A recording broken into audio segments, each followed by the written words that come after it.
It's time to accelerate. Hey friends, this is Andy. Welcome to episode 688 of Accelerate, the sales podcast of record. I've got a fun show lined up for today. Joining me is my friend Tibor Shanto.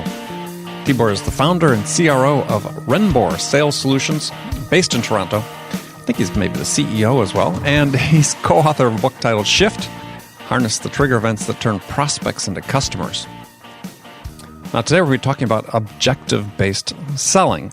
And among the topics Tibor and I are going to dig into include defining what objective-based selling is and how you can use it to develop new customers based on their goals, what they're trying to achieve, rather than their pain points. And anybody that follows me knows I agree with that 100%.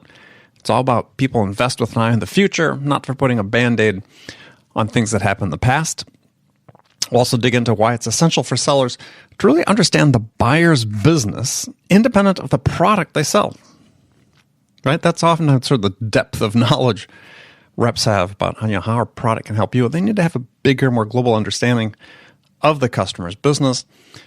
And we're also going to talk about why your buyers are experiencing longer buying cycles. And the hint there is it's not really the buyer's fault. So all that and much, much more.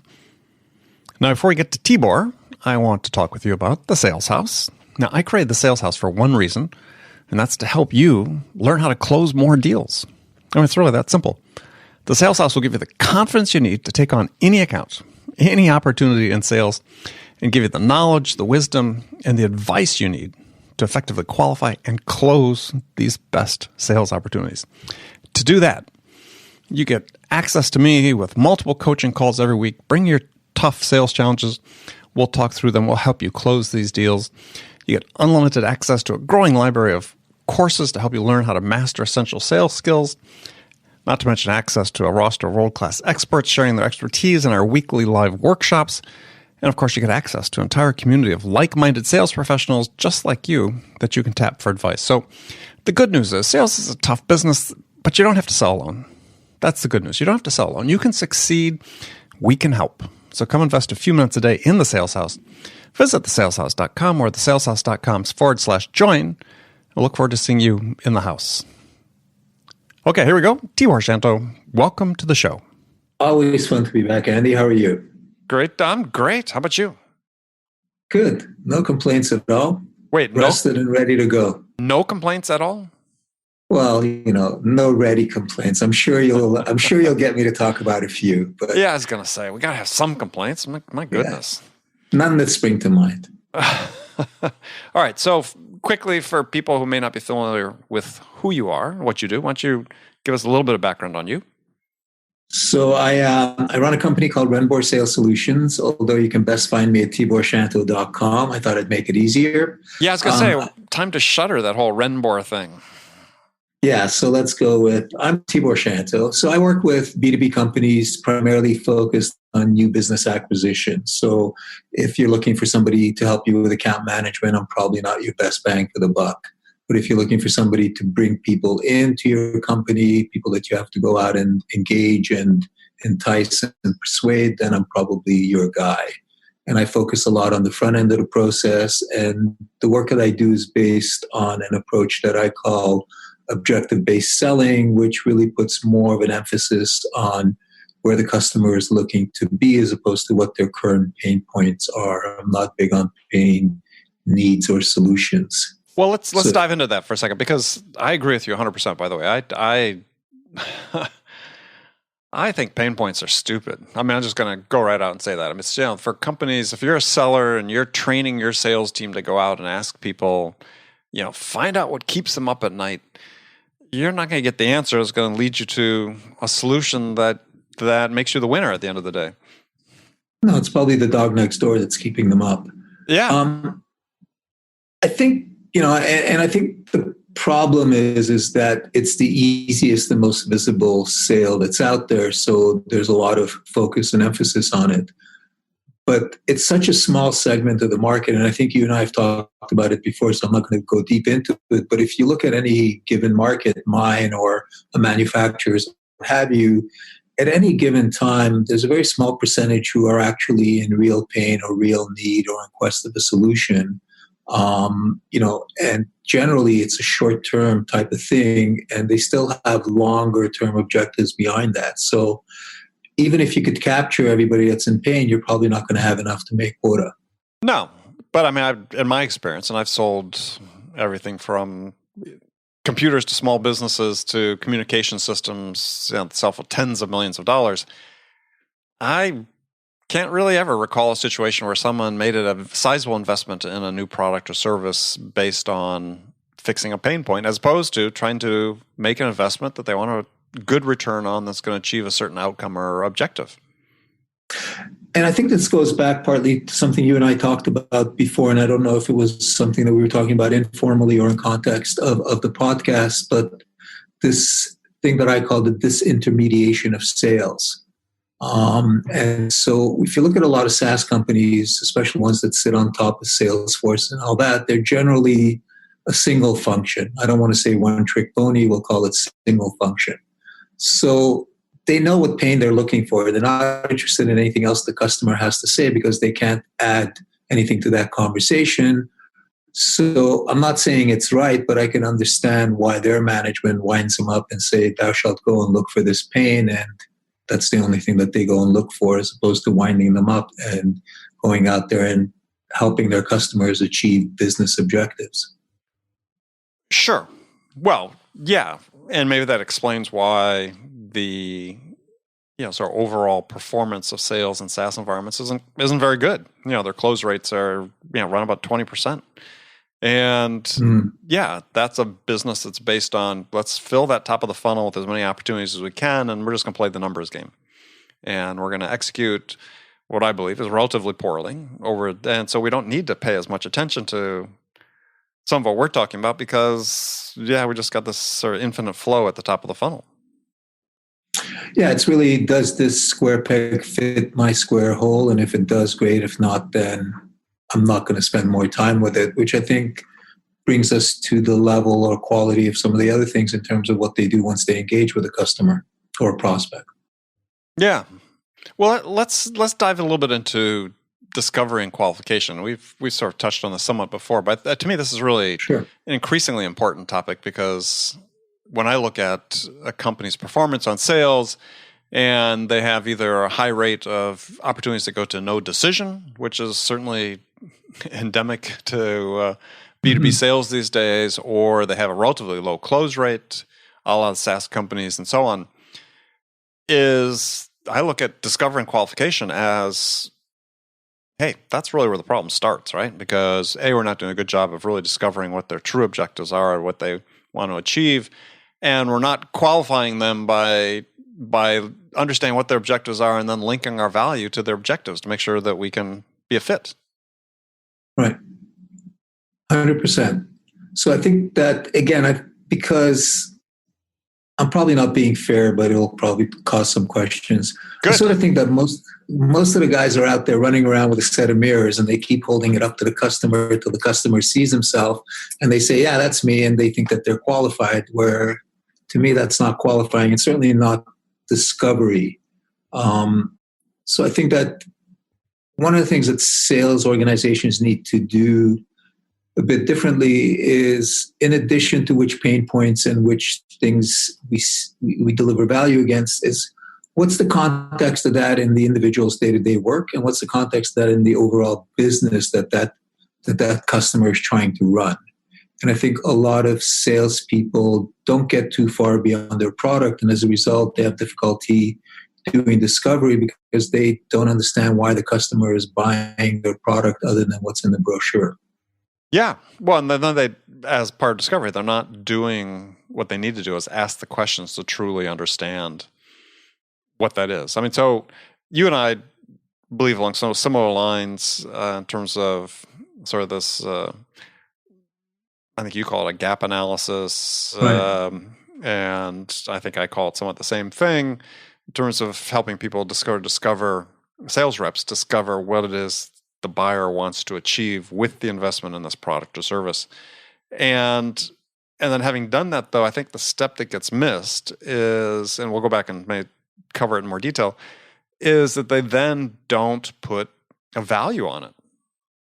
So my way of thinking, if you're in sales, and this is what I use to sell everything I sold, is yeah, okay, you want to achieve this, Mr. Prospect or Ms. Prospect. This is your objective. Well, let's quantify that. What is the dollar value of that? And so then when we do sort of the simple gap analysis, say, okay, this is where you are today, this is where you want to be.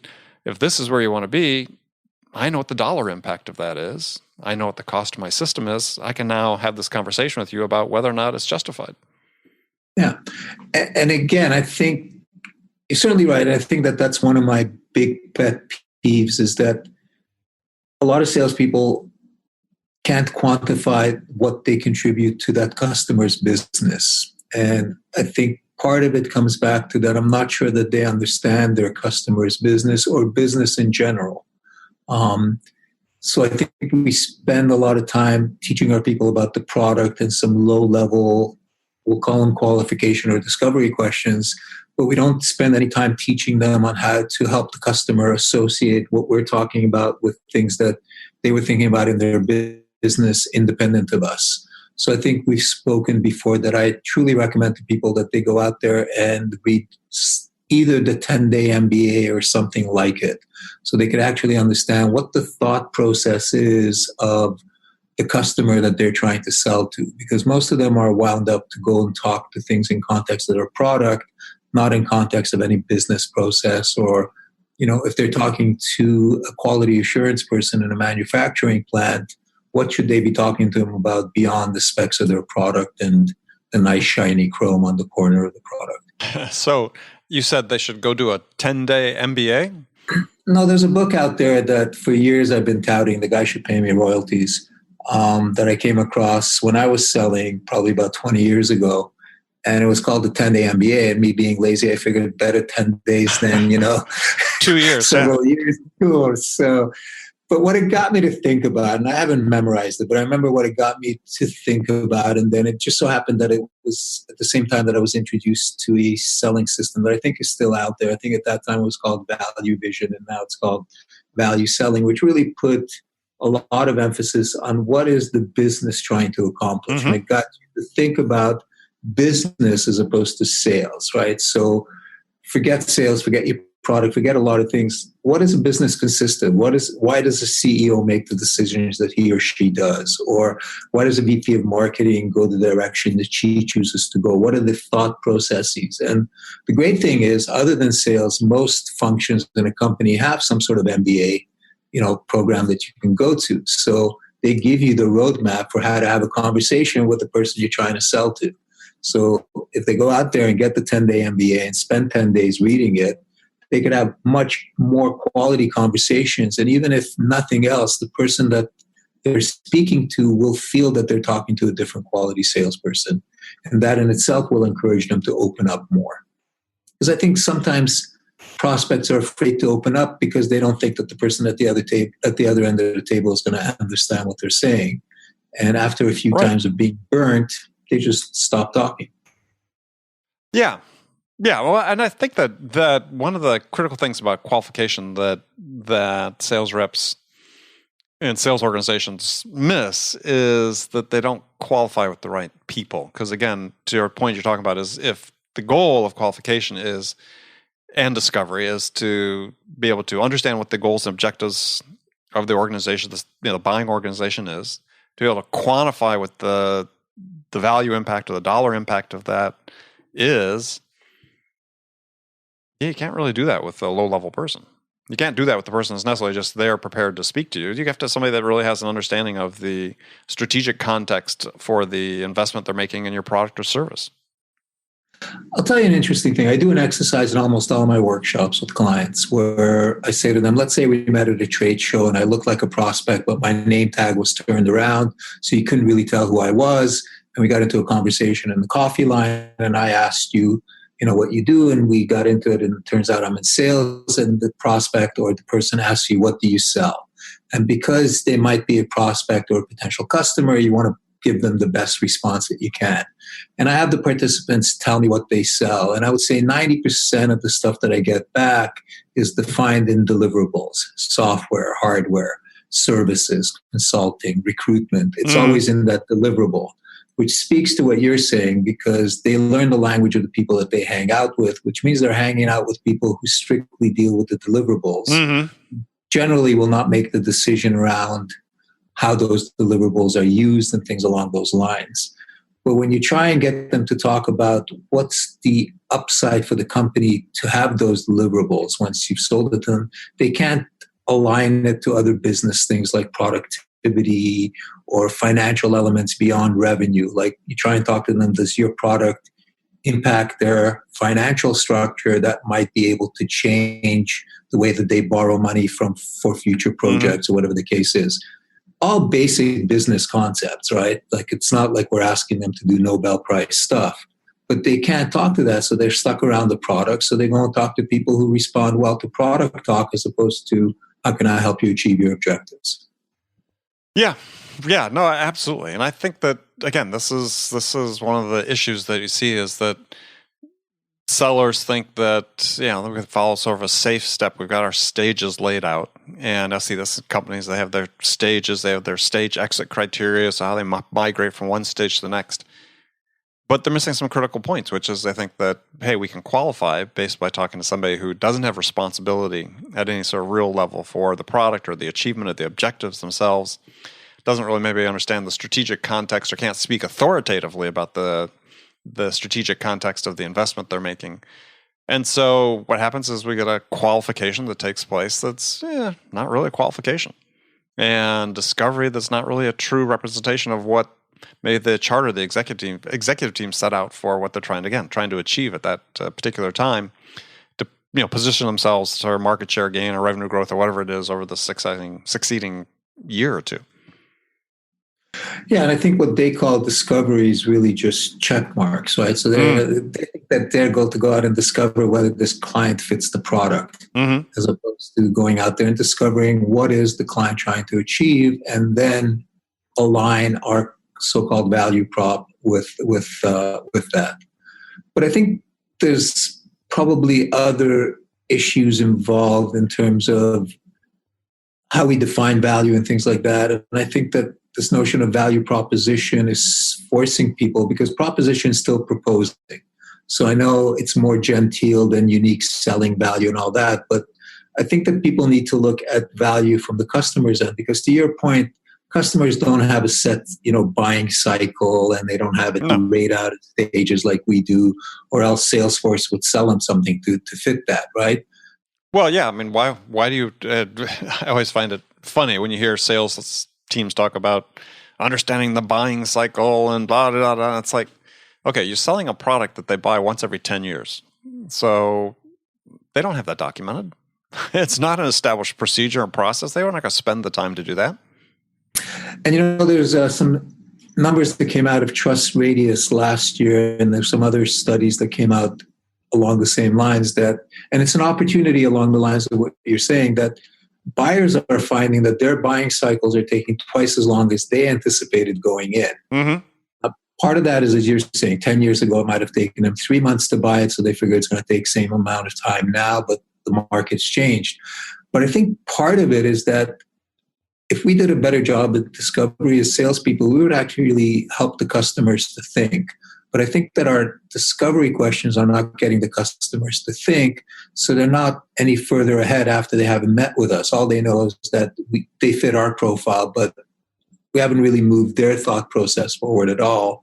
And that's why I think it's taking longer for them to make decisions. Whereas if we can understand why it's taking them longer to make decisions and address those things through discovery, and again, you and I have talked about this before, a good discovery is sort of like a game of Jeopardy. You know what sort of the answers you're looking for are. It's what's the question that you have to ask to get some movement around that. But I think that, to me, there's a natural opportunity. If the customer is taking twice as long to buy or to make a decision, and I'm doing a poor job of discovery, if I could move my quality of discovery, I could probably help the customer reduce that cycle and add even greater value. Well, I think if you Well, excuse me. I was just going to say, I think if you can reduce the length of the sales cycle, the buying process, that you then also start reducing some of the decisions that get made as well. I think if people feel it takes too long, it's too frustrating to get the information they need to be able to make a decision, then they just say, okay, we just won't make it right now. I think CB had some interesting stuff a few years ago that talked to where decisions break down from a customer point of view. And they sort of pointed to 3 points, if I understood them correctly. Let's pretend that I did. We'll give you the benefit of the doubt. Yeah. So the first point is very internal, right? So what's this issue that we're dealing with? And can we all agree that there's an issue that if we addressed it would have some measurable impact for the business, right? So generally, if they can't agree on what the issue is and they can't agree that it's an issue worth or able to be addressed, things fizzle, you get a no decision, but salespeople weren't even involved at this point. Right. The place that it's most likely to fall apart is once they agree that there's an issue and it's worth addressing, is how do we address it? And again, that's a vendor-free discussion because they're not talking about IBM versus DEC or Microsoft versus Lotus. I'm using old examples. Yeah, I was going to say. Yeah. Because I don't want people to get into the product thing, right? Throwback Thursdays, yeah. Exactly. So it's not that. It's are we in a position to address? And if you think about it, that's the greatest time for a salesperson to get in there and do true productless discovery and qualifying. Because really what you're trying to help the customer decide is how are they going to run their business as a result of this issue that they've identified. And that's where the deal is most likely to fall apart because they can't create consensus around quote unquote the solution or how to address it. And I think that's where a salesperson can act in a very proactive way to help build that consensus. It's least likely to fall apart on vendor selection because by that time they've decided, which is the third point, they've decided they're going to do something. Picking a vendor is almost the easiest thing in the whole chain. So salespeople put a disproportionate focus on that third element, but by that time their fate has been decided and the only way they're going to save things is by discounting things. Yeah, no, I agree. I would think that I sort of simplified even a little further, just again based on my experience. Simple is good. Yeah, based on my experience and the research that I've done, is that's really a decision. It's a two-step process. I mean, the first two steps you talked about are really part of the go no go decision. Absolutely. And so that is largely vendor free. It doesn't mean it's entirely vendor free. I mean, what I urge people to do is product free. It's product free, right? So what I urge sellers to do is say, look, I sort of frame it a little different. I said, you've got a sale and you've got an order. And your job is to win the sale. If you win the sale, you get the order. And the way you win the sale is you're the one that helps them make that go, no-go decision, right? That they see there's a path, a solution, a way to achieve what they want to achieve that is going to get them where they want to go.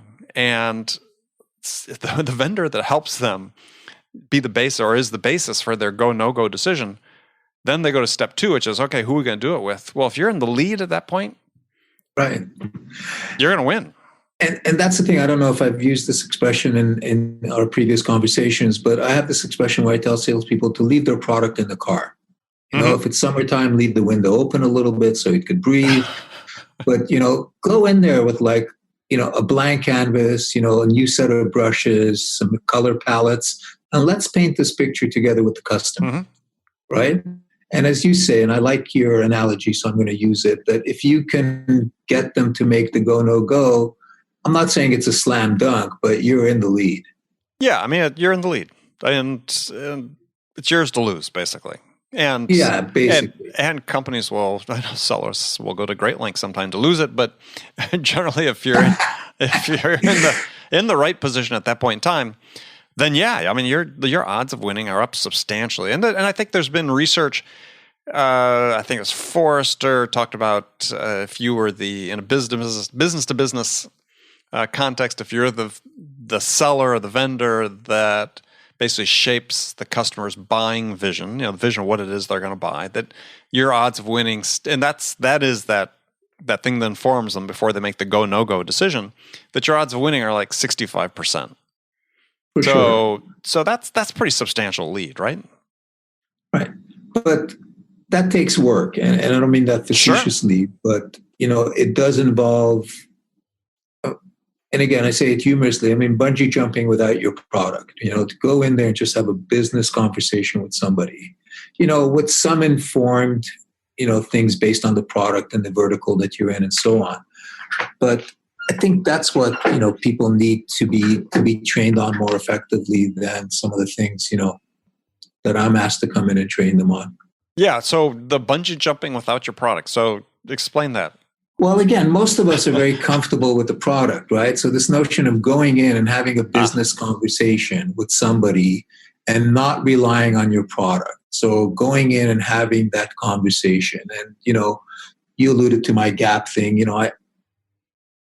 Again, like when I go in and try and sell my prospecting program, I won't talk to them about my prospecting. I just ask them a simple question: how much of your business now comes from existing customers versus brand new?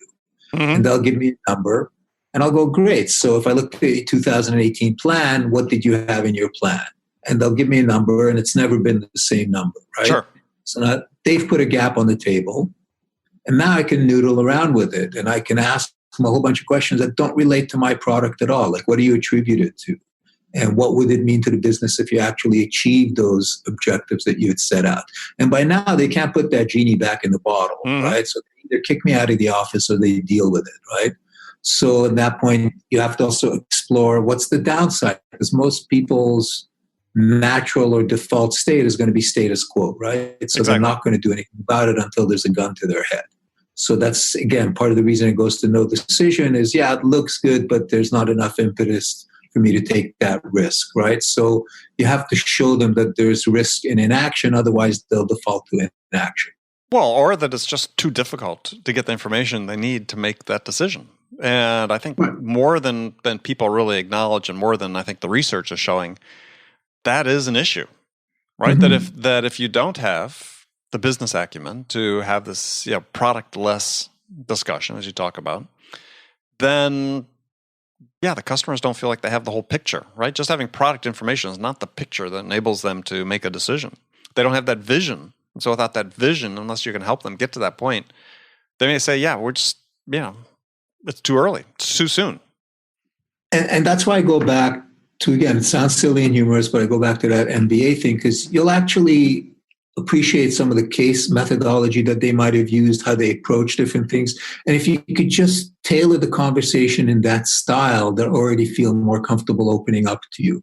And the more information they share with you, the better questions you can ask and the more specific you can get. But as soon as they get a whiff of product, they're going to back up and say, sales guy, as opposed to, I don't like the word, but consultant, or business partner, let's say.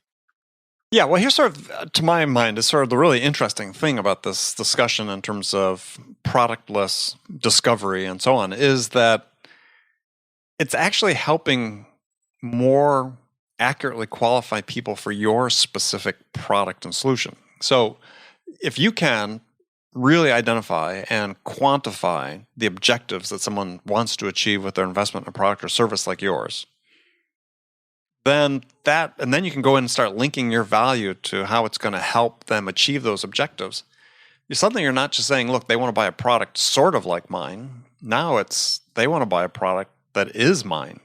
And that's a level of qualification that if you sell anything of any sort of complexity or value or high dollar value, you have to get to that level of qualification. If it's any more superficial than that, you're not going to get the deal. And I think without getting hippy-dippy and all that, I mean, you are basically shaping their vision. You mean they saw a picture of you in your hat?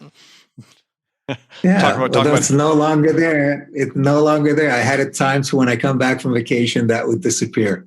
Oh, I think I took a screenshot of it. I'll try to bring that back up. Just for people who are watching, listening, Tibor had a vacation profile picture on Facebook that could have been taken, I think at a Steppenwolf concert back in the late 1960s. Yeah, Steppenwolf's good. They were one of my first favorite bands. Maybe Bachman Turner Overdrive. I should be Canadian about the whole thing. Steppenwolf is Canadian. They're a Toronto band. Nobody knows that. I thought they were Chicago. No. They're a Toronto band who, to make it, went to the States, and they're identified with being out of California, but they came out of Oshawa, which is a eastern suburb of Toronto. All right. And the guy who wrote Born to Be Wild is Canadian. Wow. Okay. We all have learned something new today. Take that, tariff man. That's right. We're going to impose a tariff on Canadian songs next. Yes. That's right. Gordon Lightfoot. No more Joni Mitchell, Gordon Lightfoot. Just think if they put a tariff on Ryan Reynolds. Think how expensive tickets would be for Deadpool 2. Better yet, for the millennials in the audience, no more Drake. True. Well, that's not just millennials. Drake is Canadian. I know Drake is Canadian, but his music. I hit it home for the SDRs, you know. His music's not just for millennials, just FYI. Right, and it's not just for Canadians, apparently. But back to Discovery. Yeah. We digress. Well, we could. So, a couple of things I think people need to take away is one is qualification is not it's not superficial. It doesn't happen in the first call. As we were talking about today, if what you have to do is do your we'll say the gap analysis, do your basic discovery analysis, quantify the impact of what the customer wants to achieve, their objectives. This is a conversation that has to take place with a senior level person, and it doesn't take place on a first call. So that's the other thing about qualification that really drives me nuts is especially inside sales teams think, oh yeah, my SDR is passing a qualified lead onto my AE, and then not enough qualification takes place after that. It's just qualified to the extent that's qualified for the next conversation. It's not qualified to be a buyer of your product or service. So you have to really think that you may not really finish qualification till, heck, maybe a step before giving them a proposal. And that's okay. And I think that as a mindset, they should take on what you're saying now, which is to continue to qualify throughout, because, you know, you could think that it looks like something, but we've all seen circumstances change immediately and you know, different inputs come in and so on. So you need to continue to qualify and requalify throughout the process.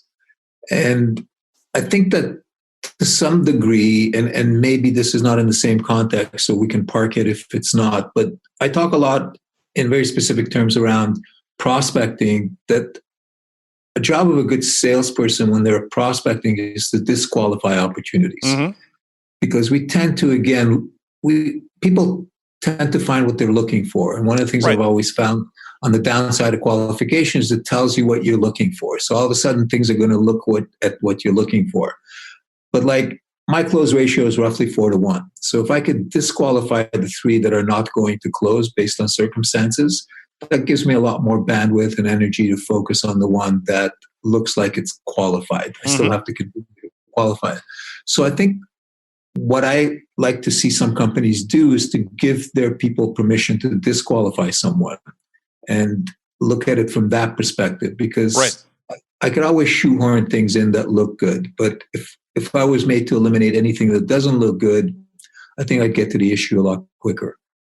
Yeah, to the extent that you arm your people in the field, or if you are in the field yourself, is arm yourself with a checklist. And the checklist could be something as simple as 5 to 10 essential characteristics out of your ideal candidate or ideal customer profile. And if the person you're talking to, their company, doesn't fit even one of them, then you disqualify them. I mean, you really have to be very disciplined and rigid about disqualification, as you talk about. And that is something happen in the first call. And I think that one way to do that is to put a greater emphasis on salespeople's time for them. Because if they understood that leads are recyclable, so if you don't qualify today by whatever standard that might be in place, you don't leave the face of the planet. I could always revisit Andy in 6 months, or if there are changes in the market, if there's a trigger event, for lack of a better thing, I can always revisit you. Your favorite phrase. My favorite. So you should watch a podcast that I did a while ago. But anyway. I read about it, yeah. So, but if I could accept the fact that I can't get back the last 5 minutes, no matter what I did with it, but I could always revisit a prospect. All of us have had customers that we saw 2-3 years ago, several conversations went over, and all of a sudden they're a customer now. I have a client that I can't name right now, but they're fairly big. I've chased them for the last 4 years, right? Things came together, finally happened, right? Sure. So those are recyclable, but there would have been no point in me hanging on to them for the first 3.5 years because they didn't qualify. And you just need to be old enough to say that, you know what, it's not the right time. So rather than hanging on for dear life, which is what I think what some people call qualification, just let it go and come back to them. We have wonderful tools with which to keep those people interested and focused in us, but you need to talk to people who are ready to sign a check this quota. Yeah, what you always have to keep in mind is the time you spend focusing on fit is repaid with the higher close rate, a higher decision rate, if you will, then leading to a higher close rate. And so fit, as I said, is very important. So yeah, I said, just use a checklist if you're concerned, in your first call, and make sure you cover all your bases. If you've got 5 key criteria the prospect must meet that are part of your ideal customer profile, go through the checklist, ask them the questions. So they don't fit it, to your point, maybe they will later on. And I think that those questions, the challenge for some salespeople is that they think that they have to go in and ask those questions interrogation style. So number 3, I checked it off. Number 4, if you can make those conversational. So again, going back to, if I can ask these questions in a business style as opposed to an interrogation style, the customer, I think, will open up and share a lot of other things that you didn't even have on your checklist that will either help you qualify or disqualify them. Yeah, if you just do it as a interrogation, as you talk about, then yeah, you're not going to be interesting to the buyer. Yeah. And I think the other, which is, it's going to sound funny, but I think the other is just a lot of salespeople have forgotten the mechanics of a sales call, like the notion of taking notes and what it does. And not realizing that the physical act of me taking notes is going to encourage the other person to talk because I look interested, right? Right. And then the other is that if the other person... And the key to being interesting is to demonstrate an interest in somebody, a curiosity and interest in them. So, yeah. And I think the other, which is a very mechanical thing, but it's a combination of things that make a successful salesperson, is sometimes we'll ask a really good question and the customer gives a really good answer. And because the salesperson gets so excited because they have this simpatico thing happening all of a sudden, they'll interrupt them as soon as they say something relevant. And the first time the customer will let you get away with it. And the second time they'll go, well, this guy keeps interrupting me. And by the third time they'll say he's not interested in what I have to say. So when you get those magic words, as I call them, just write them down on the corner of your page, right? Mm-hmm. And 5-6 minutes later, you can come back to it and say, Andy, earlier you mentioned that you had this, that, and the other. And you'll actually verify to the guy that you're listening and that you're taking things in and you're understanding and you're connecting the dots, as opposed to getting excited and blurting out something as soon as he says the magic word, right? So I think there's this, and I don't blame salespeople because again, it takes effort to get in front of the right person. So you're in the game, you're on the field. There's a lot of adrenaline things. So I don't blame them for getting excited, but I think somebody should teach them that there's things you could do physically in a sales meeting that will encourage a conversation that will help you qualify or disqualify somebody more effectively. And to your point earlier, a lot of that gets back to educating people about the usage of their time. And there's a price to be paid. We all pay it if we devote time to something that is not going to be profitable for us, doesn't lead to the outcome that we want to lead to, or any of these situations. It just become sort of a waste of time. And as you said, you can't get those last 5 minutes back, and they'll start adding up. Yeah. So one of the things I talk to salespeople about is that time management is a really stupid concept, right?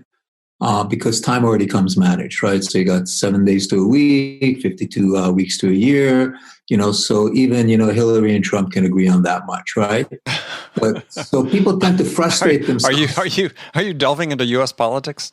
No. I'm just saying that even the Chinese and the Canadians can agree on 24 hours in a day, right? Whether you're on the lunar calendar or whether you're on the Gregorian calendar. We can all agree on this. Yes. Let me phrase it differently. Even Mahmoud Abbas and Netanyahu can agree on that much. How's all right, that? there you go. Taking it to different realms, right?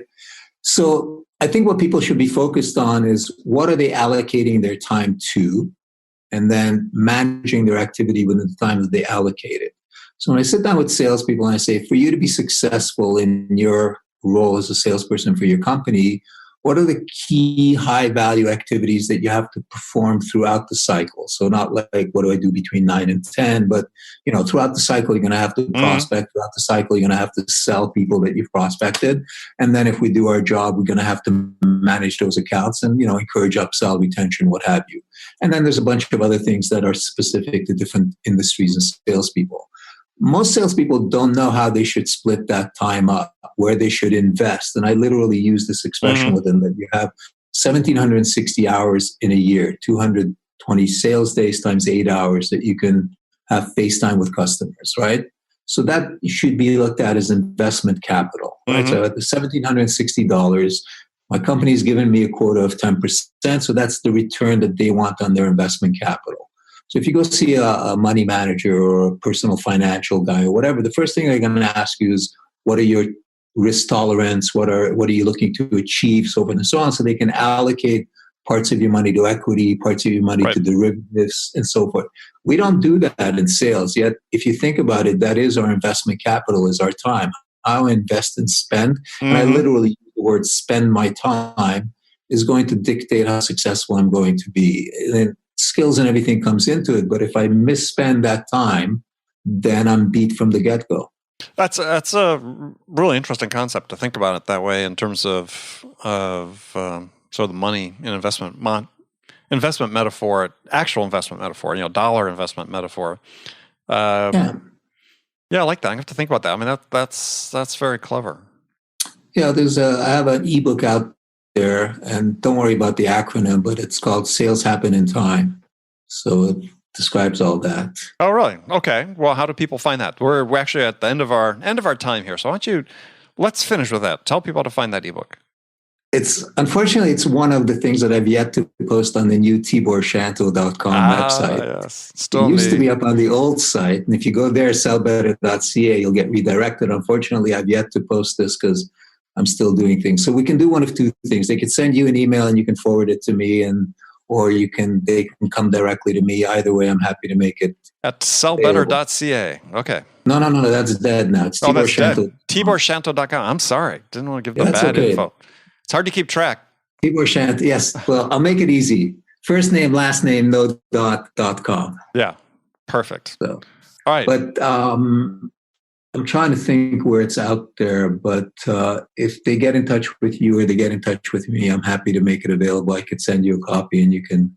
And what's your email address? Is Tibor@TiborShanto.com? I thought I'd make it easy.